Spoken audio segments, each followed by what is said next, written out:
Hey y'all, welcome back to Crime and Cocktails. I'm Lena, and if you anything like me, then you love true crime and a little drinky drink. And on this channel, we doing a little bit of both. So get your drinks together and let's get into this story. Before we get into the story, I gotta tell y'all what I'm drinking tonight, and I definitely switched it up. Before I even tell y'all that, my voice is messed up. I just got over strep throat. Let all my friends tell it I had corona. I did not have coronavirus. I had strep throat. So my voice is a little messed up, but it's not even from strep throat. I had a death in the family last week, and so the funeral was this week, and all my family from out of town was here. It was a good time. I enjoyed all my family. And so we've been, getting lit for the last 3 days, and if y'all know my family, or if y'all is my family, we loud. So we constantly talking over each other and laughing and screaming and acting crazy. So I don't got no voice because I've been laughing with these crazy people for all week. So that's where my drink comes in, is I'm drinking what I've been drinking all week. Now, it's this. It's Cayman Jack. This is really my weekend drink. This is what I drink on a weekend. It's Cayman Jack margarita. And then I spice it up a little bit and put a little tequila in it. I usually do 1800, but they didn't have the quarter pint of 1800, so I just got the Cuervo Silver. Tequila is tequila, right? Either way. So I mixed that up a little bit, and voila. Okay? So y'all got y'all drinks together. Get them together. Because this story is a little crazy. I mean, they all crazy, but this is weird.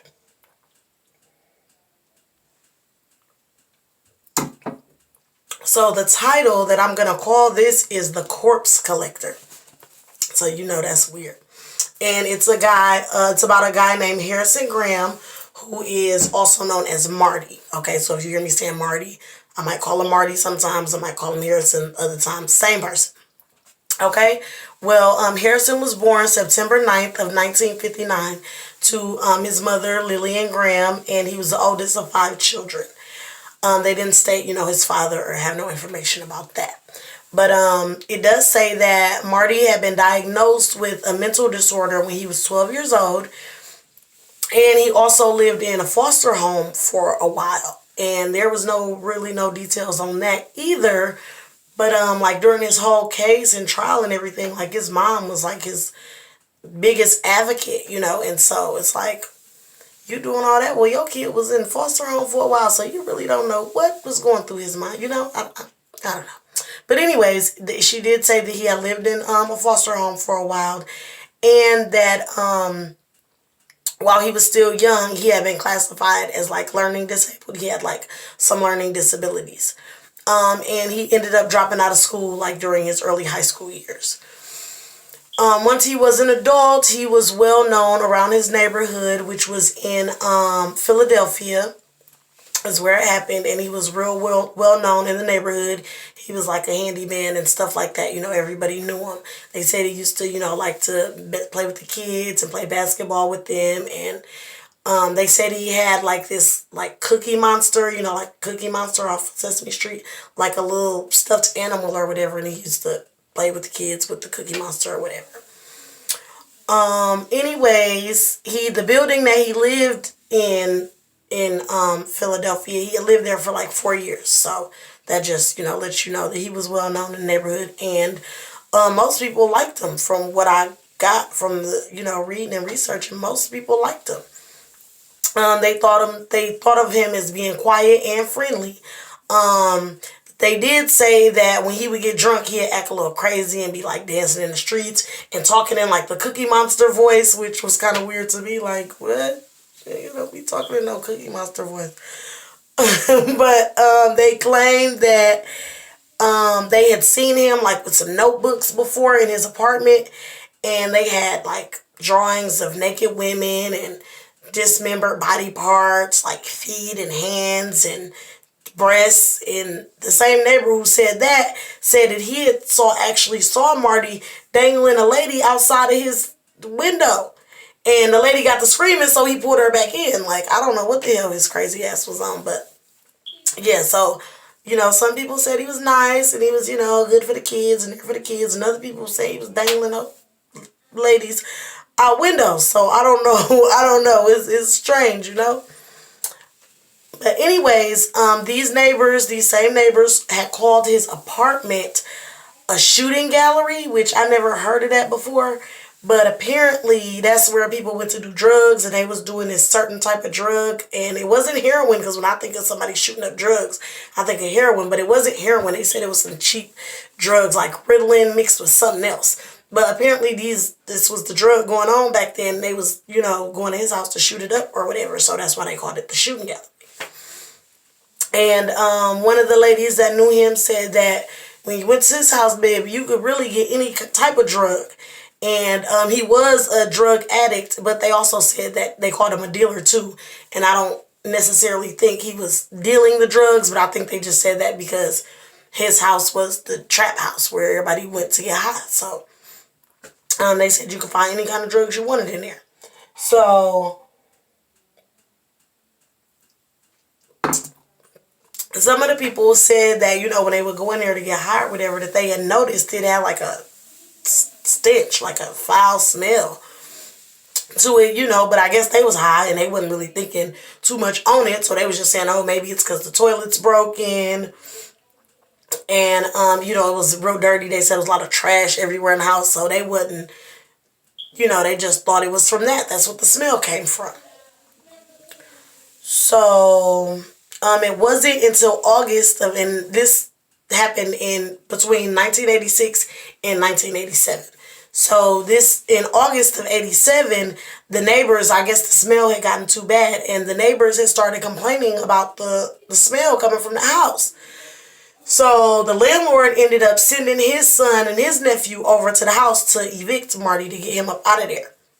So when they came, I guess they knocked on the door, whatever, told him you gotta go. Neighbors complaining this stink, and you clearly not doing nothing about it. Get your stinking ass on. So, before he left, he didn't, he didn't try to fight him. He said he was going to leave. But before he left, he, nailed that they said they could hear him, they was, I guess, in the hallway of the building. And they could, hear something sounding like it was banging, like a banging noise. And so when he left, he just told them, okay, I'll be back to get the rest of my stuff. And they went in, and he had boarded up the whole door to the bedroom. So that was that banging that they heard, because he was nailing the door shut. So, yep, he nailed the bedroom door closed and said that he'd be back. Once they realized, that they couldn't get in the room or whatever, and they think that he had nailed it up, they trying to see what's in the room. So they looked through, the little keyhole, in the room, and they saw, a woman's legs. And they said that it was, it was weird because it was just too still. The legs was too still. So they immediately called the police, and the police came. And when they got there, they pried the door open, and that's when they saw the woman legs who they had spotted through the keyhole. And she was nude, and she was dead on a mattress. Next to the mattress was another dead body of another lady. And so, this clearly shocked the police. They was like, what the hell? And what's another weird thing too is this happened 5 months after the arrest of another serial killer named Gary Heidnik. My favorite lady who be talking about it, Bailey, I had shouted her out before, Bailey Sarian, she did a story on him. And I did watch that. And so this was, in the same area. So it was weird that Gary had been doing that. And then they arrest him 5 months later. Here comes some more bodies popping up. So it was just crazy that all was going on in the same, the same vicinity or whatever. They said it was 3 miles. Gary's house was 3 miles from Marty's house. And so I was going to call this story before the House of Death. But I think that they had called Gary's house something similar, like the House of Horrors or something like that. So I seen this corpse collector, and I thought that was way better name. So anyways, now back to Marty. So they find these 2 dead ladies. So the officer who initially came, he called for backup ASAP. This is gonna be a doozy, because the house was so trash. They said it was just trash everywhere. piles of garbage everywhere.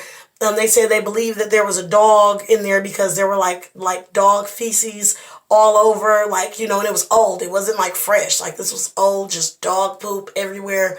Just really nasty. They said it was really nasty. So that's another reason, going back, why these people who was going over there to get high, you know, they thinking that was what was smelling like that. I just couldn't. I know the last thing in their mind was it was dead bodies in this house right next the next room where we over here trying to get high. Crazy shit, crazy. So, anyways,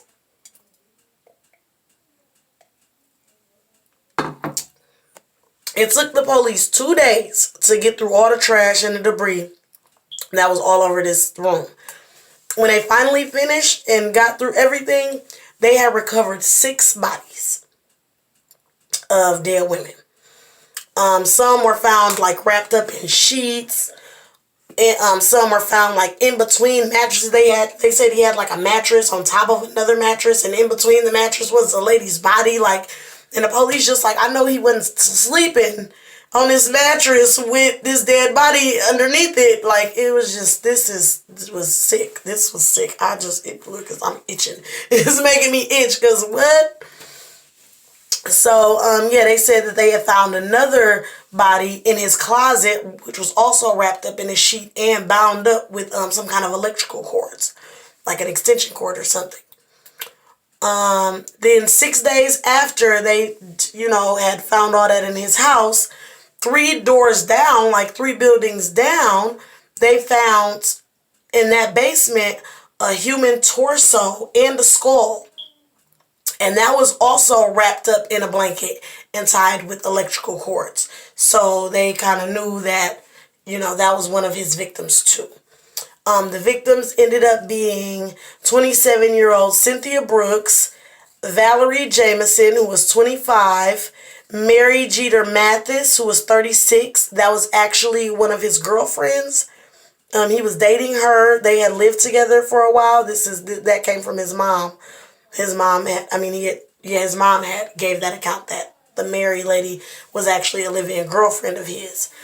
Then there was Barbara Mahoney, who was 22, Robin DeShazer, who was 29, 33-year-old Sandra Garvin, and 24-year-old Patricia Franklin.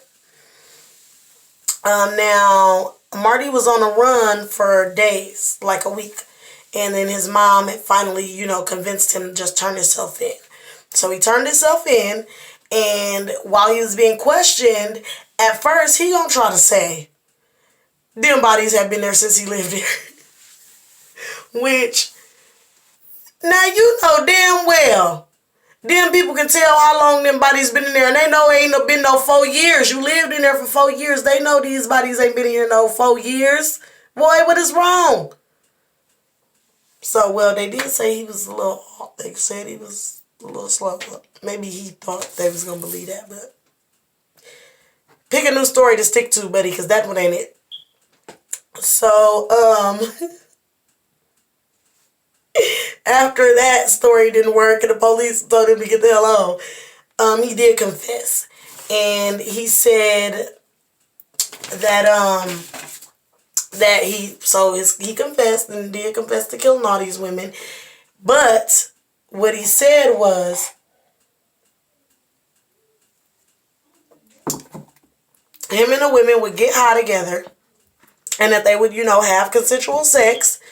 And he was just one of those kinky types who like to choke women during sex. And so he said, you know, that they was high and they was doing it and he was choking them, and, you know, then he killed them and he didn't realize it because he was so high, and he'd just fall asleep and then wake up the next day and it's a dead body next to him. Clearly you done killed her when y'all was doing it, but I don't know, this man, this is crazy. 7, and you hiding them in blankets and under mattresses. Oh, Lord Jesus.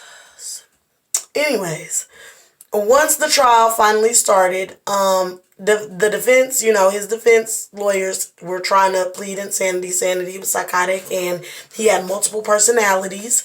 But it was noted during the interviews that they were having with him, the detectives, these are the detectives' words. They said that Marty was articulate, talented, and religious.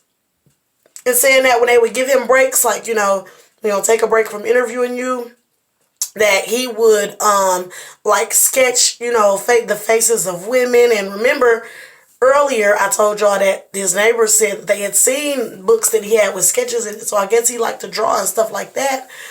They said he would sketch stuff and that he would read the Bible avidly, like stay reading the Bible, which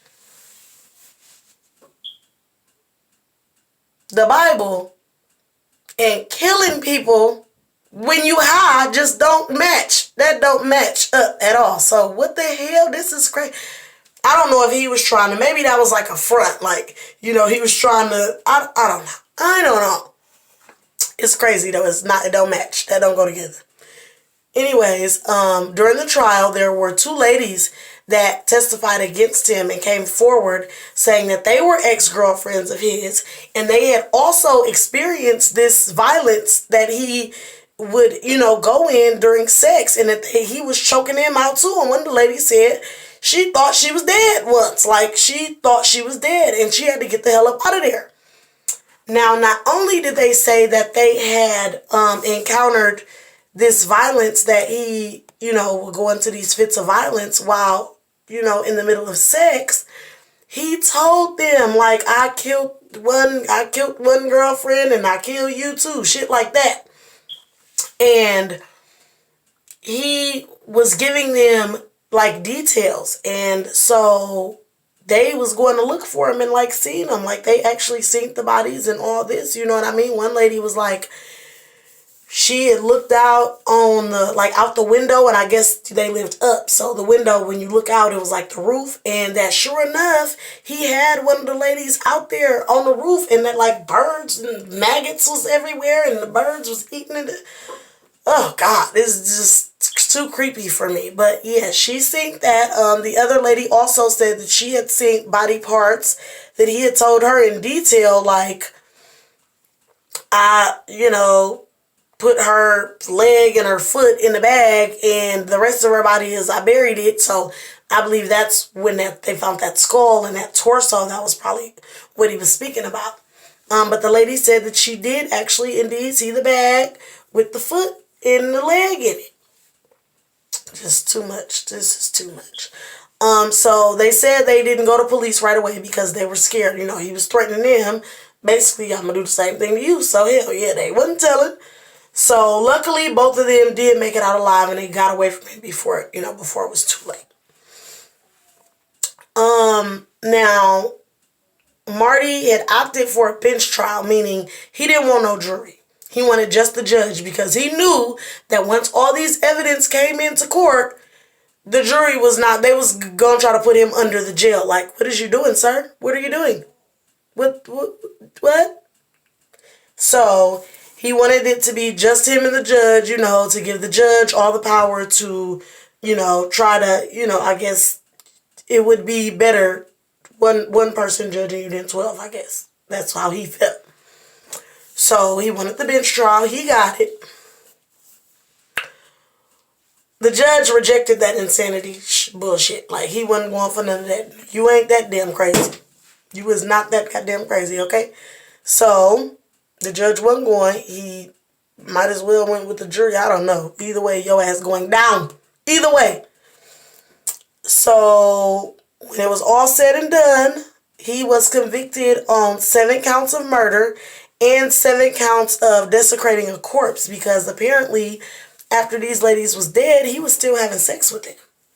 So that's why you can't say that, oh, these was in when I was high, because he was trying to say it was like, I was in a drug-riddled haze, like I was just too high, I didn't know what I was doing. Hell no, you wasn't that high when you was still going back having sex with these dead bodies. That is just crazy. So, yeah, he wasn't that slow and that mentally ill either, nasty ass. So he was initially sentenced to death. But I guess in the Supreme Court, if somebody is like mentally ill, you can't put them to death. So they went, after appealing and appealing, they went to, another judge or whatever, or the Supreme Court, and they overturned it and gave him life instead, because of the mental illness and his low IQ. He was then sentenced to life, followed by 6 electrocutions. And that was just to make sure that he would never get parole. So you're going to serve all this time, and even after you done serving this time, we're going to electrocute your ass 6 times to make sure you did and make sure your ass will never get back out. And I agree with that sentence. So he is actually now being housed at a medium security prison in Pennsylvania, which that's kind of weird to me because, why wouldn't you? I guess maybe it's because he's mentally ill, but like I said, you wasn't that damn mentally ill to be killing up all these women and keep hiding their bodies in your house and living there and inviting people over to get high and kick it, knowing it stank because dead bodies is in here, fam. You was not that mentally ill. He wasn't. Couldn't be. So medium security prison, no, he should have been maximum security, 23-hour lockdown, only getting out 1 hour a day to eat, and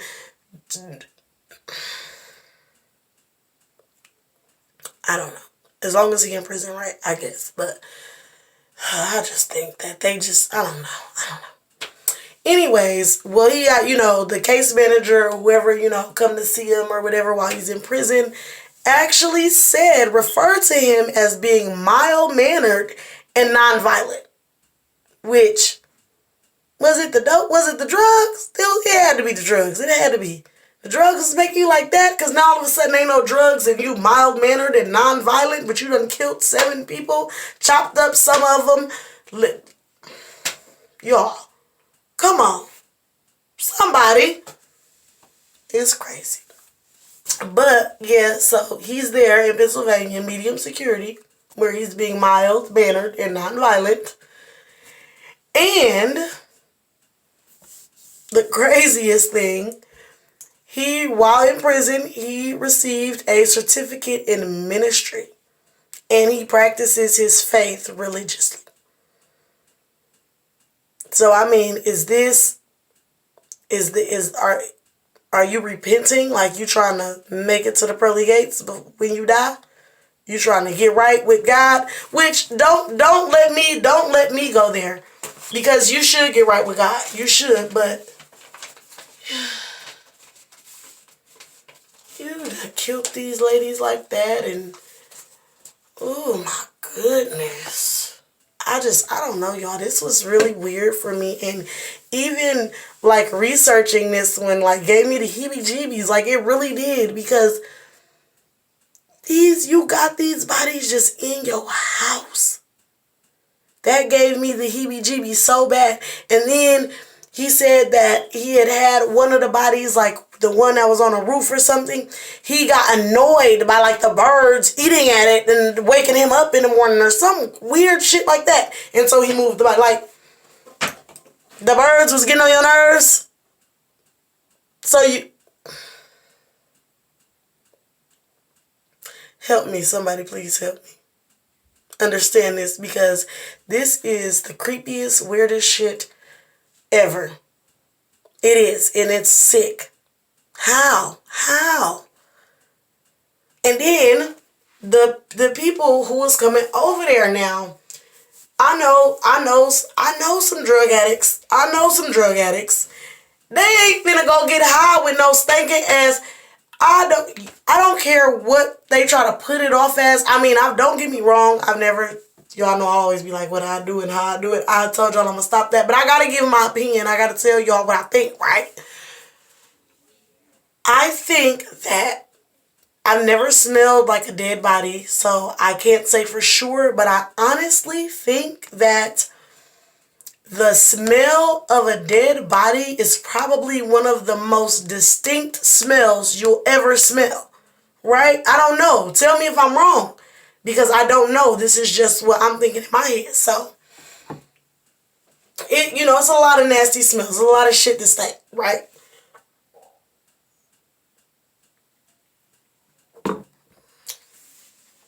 Y'all thought that was the toilet smelling like that? Y'all thought that was the garbage smelling like that? Y'all thought it was the old dog poop smelling like that? I just can't believe that. In any crackhead, I don't want to say crackhead, any drug addict that I know ain't going. They might be a drug addict, but motherfuckers are not crazy. Okay, just because people are drug addicts don't mean that they're stupid or dumb or none of that. So, was they scared? What was it? I don't even see how they were scared because the most people said that he was friendly, a friendly guy. So, why? You just want somewhere to go get high? Go get high at your own house. Don't go in the house where a bunch of dead bodies is at. People, say no to drugs, for one. First thing is first. Whitney said it best. Crack is whack. Them people weren't even doing crack. But I'm just saying, don't do drugs. Please, don't do drugs. But anybody who I know, they not finna do that. They not going in no house with no dead bodies smelling just to get high. Who does that? And him, I do believe that he was, mentally unstable. But he was smart enough. They sent him to all kind of psychiatrists and all of that to evaluate him, before the trial, because sometimes if somebody is too mentally unstable, they'll say they can't go to trial because they don't have it all. He was cleared of that. He was able enough to go to trial. So you was not that mentally ill to just be, you were sick. You were really like the devil. Killing these women like that. Then leaving their bodies, wrapping them up in sheets and just leave them in a room. Put them in a room. And then he was threatening these other women, telling them about it, showing them the body.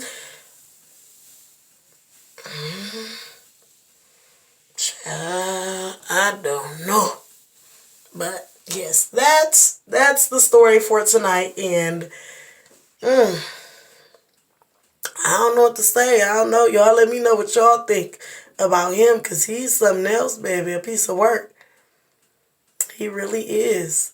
And this story, it took me a while to find this story. It didn't take me a while, but I was looking, been looking for, a few days. Even when I was sick last week, and I was still, sick, but trying to still do some research and still, try to get it together, get my story together. Y'all know I told y'all I wanted to come back last week, Thursday, to do another story, because I did the story on Tuesday last week. So I was planning on coming back Thursday with the story, but I got sick Wednesday.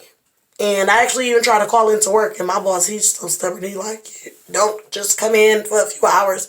So I left work early on Wednesday, and I didn't go to work Thursday, Friday, Saturday, and I'm already off Sunday. So I was just out of commission for the whole week. But so this story, I had another story, but when I ran across this one, I'm like, I gotta do this one. I gotta cover this one because this is so creepy. And I told y'all so far I've been keeping up on what I'm trying to do. I told y'all I'm trying to do all black serial killers. So as of now, all my stories, they're all black serial killers. All these people black. I don't know about the victims now. I do know with the Wichita Massacre, I do believe those victims were white. But, the brothers who committed the crimes, they were black. So I'm trying to do all black serial killers or whatever. And so, this is another black man. And, oh, baby. I don't know. But I thank y'all for tuning in and coming with me and bearing with me through last week, because I definitely wanted to come with another story, but I was messed up, y'all. I was sick. But I'm feeling better now. Like I said, and my scratchy throat is definitely not from me being sick. It was from me screaming and yelling with my crazy ass family. But we had a blast. So, again, thank y'all for tuning in. Let me know if y'all want to hear, what some more cases that I can look up and I can research. Because, yeah, it's hard to find it without y'all. I've been getting a lot of, ideas, and people have been telling me, oh, cover this and cover that. So that helps a lot, because then I just got to, boom, go do the research. when y'all don't give me the stories, then it's just a little bit more tedious. I gotta go in and look for somebody, and I was looking at all kind of stories, and I want to find interesting stuff. Not that all of them aren't interesting, but you know, I just want to find stuff like this, like just creepy, just why. I want to know why. But we probably never will know why people were just going around killing people. Child, I ain't killing nobody unless they trying to kill me. But I would definitely talk about they murdering asses right here on this channel with my margarita.